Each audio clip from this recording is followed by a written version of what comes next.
Mesdames et messieurs, bonsoir. Merci d'être avec nous pour ce moment exceptionnel. Depuis sa démission pour la première fois, Issa Chiroma Bakary s'exprime. Il a quitté le pouvoir, il a publié une lettre au peuple. Il veut aujourd'hui répondre directement aux Camerounais. C'est un moment de vérité, un moment d'histoire, un moment où chacun pourra se faire son opinion. Monsieur Chiroma, merci d'être là. Merci de l'opportunité que vous me donnez. On va parler et sans filtre. Avec beaucoup de plaisir. Ma première question, pourquoi avoir choisi les réseaux sociaux au lieu de médias traditionnels ou une conférence de presse classique pour vous exprimer pour la première fois? Très bien, avant de répondre à votre question, permettez-moi d'abord d'exprimer gratitude, appréciation à tous ces internautes qui ont accepté d'être démobilisés et de me prêter leur attention ce soir à l'occasion de ce moment que je considère un moment très important, un moment fatidique. Vous posez la question de savoir pourquoi est-ce que j'ai choisi les médias sociaux. La raison en est simple, c'est en raison de sa nature universelle. Les réseaux sociaux ne connaissent pas de censure. Les réseaux sociaux ne connaissent pas de limitation, d'entrave des autorités, quelle que soit leur nature. Les réseaux sociaux me donnent ce soir l'opportunité de m'adresser au peuple camerounais, où qu'il se trouve, dès lors qu'ils sont connectés sur votre chaîne. J'ai le plaisir et l'honneur de m'adresser à vous. C'est vraiment le caractère universel, transversal, sans limite, sans barrière, moment de vérité de cet instrument, c'est pour ça que je l'ai choisi. Alors, tout le monde se pose la même question, les internautes en ligne, les commentaires, dans la section de commentaires, la question qui revient le plus, pourquoi avoir démissionné et annoncé votre candidature à la présidence de la République maintenant? Très bien, votre question est vraiment pertinente. Pourquoi est-ce que j'ai posé ma démission? Il n'échappe à personne aujourd'hui que le peuple camerounais, dans son immense majorité, éprouve des difficultés à faire joindre les deux bouts. Les Camerounais sont habités par la peur, l'angoisse, l'incertitude de l'avenir. Et cela s'est manifesté tout récemment avec d'abord 3 évêques fils du Septentrion, qui, à l'écoute de nos populations, ont exprimé également leur ras-le-bol et ont voulu le changement. Moi, en tant qu'homme politique, interpellé par cet appel d'angoisse, d'inquiétude du peuple camerounais du nord au sud, de l'est à l'ouest, ma responsabilité, ma mission, c'est naturellement de répondre présent à cet appel de détresse. L'appel au changement du peuple camerounais ne concerne pas seulement la classe politique. C'est d'abord la nation tout entière qui doit se mobiliser pour construire ce changement voulu par l'immense majorité du peuple camerounais. La classe politique intervient, en particulier les dirigeants de partis politiques interviennent, dès lors que la Constitution stipule que les partis politiques participent au concours du suffrage universel. C'est à ce titre donc participe à l'expression du suffrage universel. C'est à ce titre donc, en tant que dirigeant politique, je me suis senti interpellé et j'ai donc décidé de répondre présent à cette sollicitation de nos compatriotes du nord au sud, de l'est à l'ouest. Alors, je rappelle que nous sommes en live sur Facebook et sur TikTok. La section de commentaires est ouverte aux questions. Et les internautes ont l'opportunité d'interagir avec vous directement. Avec puisque plaisir. nous allons relever les questions ici et puis on va vous poser ces questions. Et je rappelle aussi que votre clip de campagne pour la candidature à la présidence est déjà disponible sur ma chaîne YouTube et sur la page Facebook Ben Oumar TV. Alors, des internautes certains disent que vous critiquez aujourd'hui le système que vous avez tant soutenu. Que leur répondiez-vous? Quelle réponse à ces internautes qui pensent que... Je voudrais que vous sachiez une chose. Je suis président d'un parti politique. quand on est président d'un parti politique, on a des hommes et des femmes qui investissent leur espoir sur vous, qui investissent leur espoir sur vous, et donc vous avez la responsabilité de conduire vers un rivage qu'ensemble vous avez choisi. Mais lorsque, dans l'exercice de vos fonctions, vous vous apercevez que, alors que ce peuple dont vous êtes les dirigeants réclame à corps et à cri le changement, et que les actes que vous posez au gouvernement au quotidien ne répondent pas à leurs aspirations, vous n'avez pas de choix que d'opérer un choix. Soit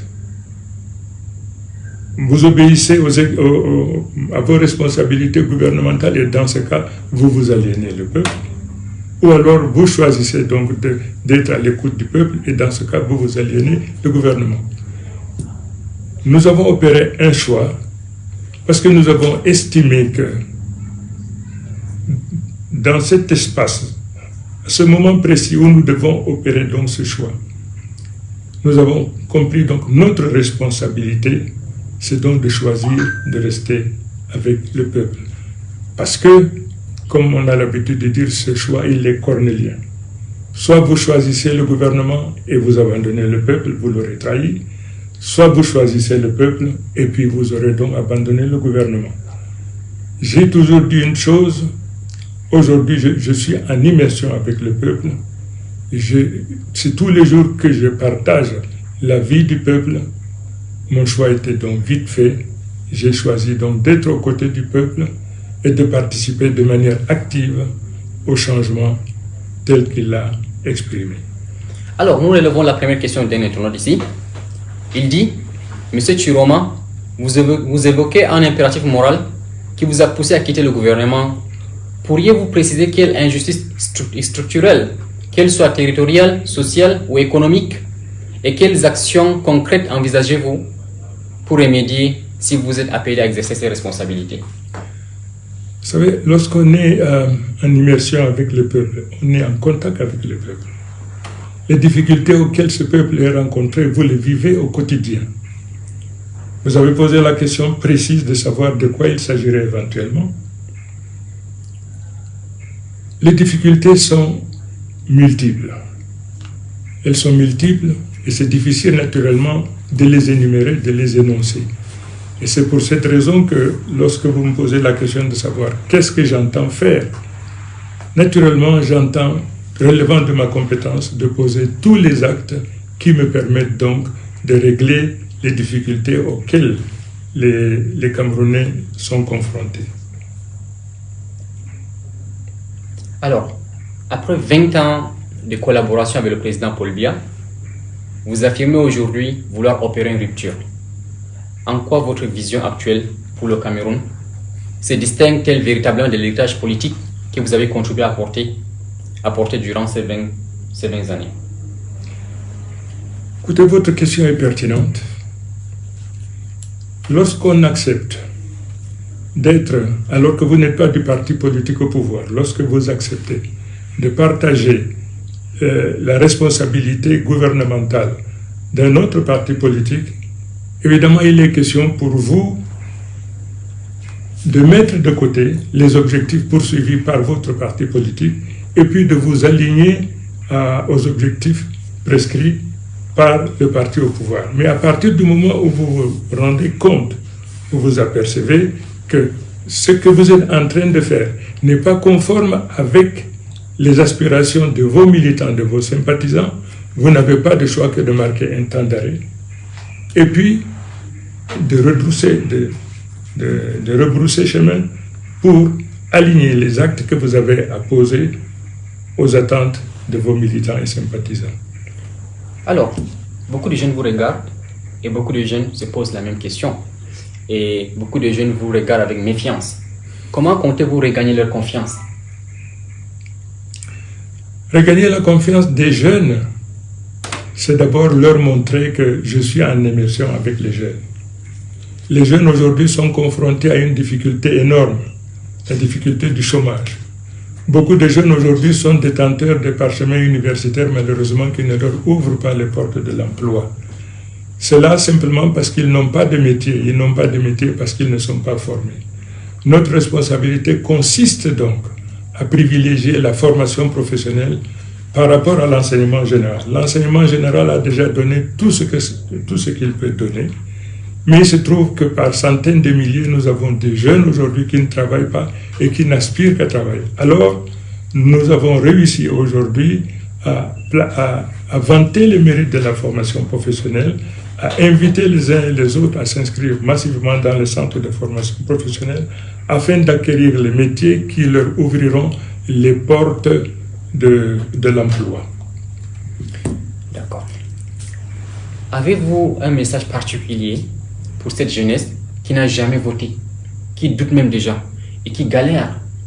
Vous avez parlé de formation professionnelle et ces jeunes qui sont déjà détenteurs de diplômes, qu'en est-il de leur cas, qui sont déjà formés, qui ont un diplôme académique? D'abord, à tous ces jeunes-là, je leur dis ce que tous nous connaissons. Il se dit que tout ce qui se fait pour vous sans vous, se fait contre vous. Les jeunes doivent s'impliquer, les jeunes doivent s'orienter aujourd'hui vers les formations professionnelles qui leur ouvrent les portes de l'emploi. Indispensable. Ce que nous faisons aujourd'hui pour cette jeunesse-là, c'est d'abord réhabiliter, valoriser la formation professionnelle. Je voudrais rappeler que de l'indépendance jusqu'à date, le gouvernement n'a pas construit un seul centre de formation professionnelle digne de ce nom. Et c'est donc pour cette raison que nous avons pris des mesures conformément aux prescriptions du gouvernement de valoriser la formation professionnelle et de faire en sorte que la formation professionnelle redevienne un ordre d'enseignement au même titre que les autres ordres de formation. Donc la formation professionnelle est le moyen le plus efficace pour permettre à la jeunesse de pouvoir acquérir un métier qui leur permettra de s'installer soit en auto-emploi ou alors parce qu'ils sont formés dans un métier pour lequel le secteur de production déficitaire en aura besoin. Nous avons vu le clip de campagne de votre candidature et vous avez parlé de redonner le pouvoir au peuple. Quand vous dites que vous voulez redonner le pouvoir au peuple, qu'est-ce que ça veut dire concrètement, Monsieur le Président? Ça veut simplement dire une chose. Quelle que soit la décision, quelle que soit son importance, dès lors que l'objectif poursuivi, c'est le confort, le bien-être du peuple, nous nous engageons donc à associer le peuple, à prendre part effectivement à toutes les décisions que nous prendrons, de telle façon que le peuple se sente concerné par la décision que nous avons prise et participer à sa mise en œuvre. Alors, comme c'est un moment d'interaction avec vous, en direct, avec les jeunes qui nous regardent, il y a une question qui revient aussi. Si vous êtes candidat à la présidentielle, quelles seraient vos 3 mesures phares pour transformer le quotidien des Camerounais dès que vous serez au poste? Dès qu'on arrive au gouvernement, la première responsabilité, c'est celle d'abord de lutter contre les inégalités et les injustices. Il y a beaucoup de Camerounais qui sont frustrés, marginalisés, ostracisés. Aujourd'hui, beaucoup de Camerounais n'arrivent pas à passer de concours parce que malheureusement aujourd'hui dans notre pays, il n'y a pas de concours qui n'a pas d'exigence en matière de corruption. Donc nous lutterons, nous prendrons toutes les mesures, toutes les dispositions pour que les concours, quand ils sont ouverts, qu'ils soient accessibles à tout le monde. Ça donc c'est la première mesure. La deuxième mesure, c'est de faire en sorte que le coût de la formation professionnelle, aujourd'hui qui est prohibitif, le coût de la formation professionnelle doit être ramené au prorata du pouvoir d'achat des parents, ce qui fait donc que nous éliminerons la discrimination par l'argent. C'est-à-dire, aujourd'hui par exemple, pour aller dans nos universités, quelle que soit la faculté, vous payez 50 000 francs. Mais dans les écoles de formation professionnelle, il y a des formations qui coûtent 200, 300, 400, 500 000, voire davantage. Démocratiser la formation professionnelle consiste simplement à prendre des mesures qui ramènent donc le coût de la formation professionnelle au même niveau que celui que l'on paye lorsqu'on entre dans les facultés. Alors, pourquoi croire en vous, pas à un autre opposant? Concrète, pourquoi? Je ne suis, écoutez, je ne suis pas, comment dirais-je ça? Je ne suis pas un opposant qui abandonne les raisons pour lesquelles le parti auquel il adhère fixe. La question que vous posez, savoir, quelle était la question? Quelle est la différence entre vous et un autre opposant? Pourquoi les jeunes ou les Camerounais devraient vous faire confiance, croire en vous, pas à un autre? Écoutez, la réponse est simple.